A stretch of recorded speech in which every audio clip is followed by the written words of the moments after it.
In today's video, I'm going to teach you how to dropship products from Temu to Shopify. First, make sure you're logged in to your Shopify Admin. We'll start from the home dashboard. This is where you manage your store, apps, and orders. And it's the safest place to install new tools because the store connection is already verified. From the home screen, look for the Apps section and click Add.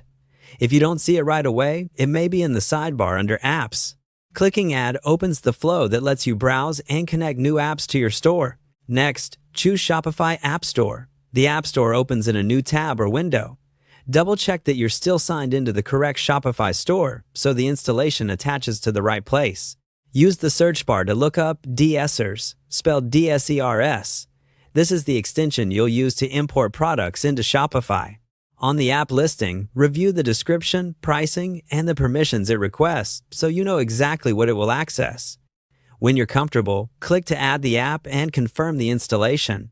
After installation, log into DSers. If the app prompts you to add a browser extension, go ahead and enable it. This makes product importing smoother. With that said, head over to Temu in your browser. Find a product you want to sell, open its product page, and use the DSers extension to capture the details. Add it to your import list, then send it to your Shopify store. Before you publish, take a moment to edit the title, description, images, and variants so they match your brand. Set your pricing and compared pricing based on your margins, and check shipping info so your delivery estimates are accurate. Now, when a customer places an order in your Shopify store, you'll fulfill it manually on Temu. Open the exact product page on Temu. Add the item to your cart with the correct variant and quantity. And at checkout, enter your customer's shipping address. Choose the shipping option that aligns with what you offered on your product page. Complete the purchase, keep the order confirmation for your records, and track the shipment.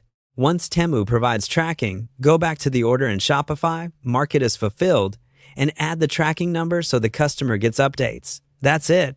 You installed the app from Shopify, used it to import Temu products into your store, and learned how to fulfill orders manually. Test the process end-to-end with a low-cost item first, and keep an eye on stock, pricing, and delivery times to maintain a great customer experience.